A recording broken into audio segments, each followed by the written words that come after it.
Attorney Vic Rodriguez.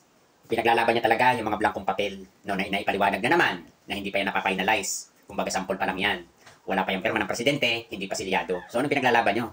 At saka, saan ba dapat nagre-reklamo? Di ba sa ombudsman? Bakit ayaw nyo mag-file ng kaso? Pwede mo kayo mag-file ng kaso. Paimbestigahan yan. Diyos ko, nagagaling-galingan. Pero wait lang, bakit ka nga ba napalayas sa palasyo? Ba't ka napalayas? Nagampanan mo rin ba ang trabaho mo? Say yes or no? I think hindi, the reason kung bakit ka pinalayas. At saka, hindi ka dito dapat nag-i-explain. Dapat sa ombudsman ka nag-i-explain, then file a case. Ganun. No? Pero saglit lang ha, kasi pakubaw ako. Alam ko namang ikaw ay panort. No?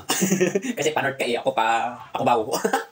Galingan mo, kung ikaw ay may reklamo sa ombudsman, mag-file ka ng kaso. No? Yung mga sinasabi mo about yan sa issue mo na yan, nga, ang ending. At saka makikipagpustahan ako sa iyo, itaga mo sa ulo mo. Ay, charot. Hindi ka mananalo. Frames. Hindi ka mananalo. Itaga mo sa bato. Basta ako pupunta ako sa Cubao, tapos ikaw panort.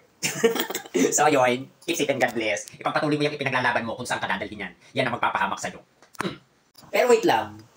Remind ko lang, sabihin mo naman yung iyong mga staff o yung mga moderator mo sa live mo. Sabihin mo, nagtatanong lang naman ako bakit ako binlock. No? Sino ba nang block? Yung moderator mo o ikaw? Diyos ko. Ang tanong sinasagot, hindi tinatakbuhan. Di mo, ang dami-dami mong tanong, tapos pag ikaw tinanong, hindi pwede. Ano yun? Punta ka na sa panort. Ako sa Pacquiao.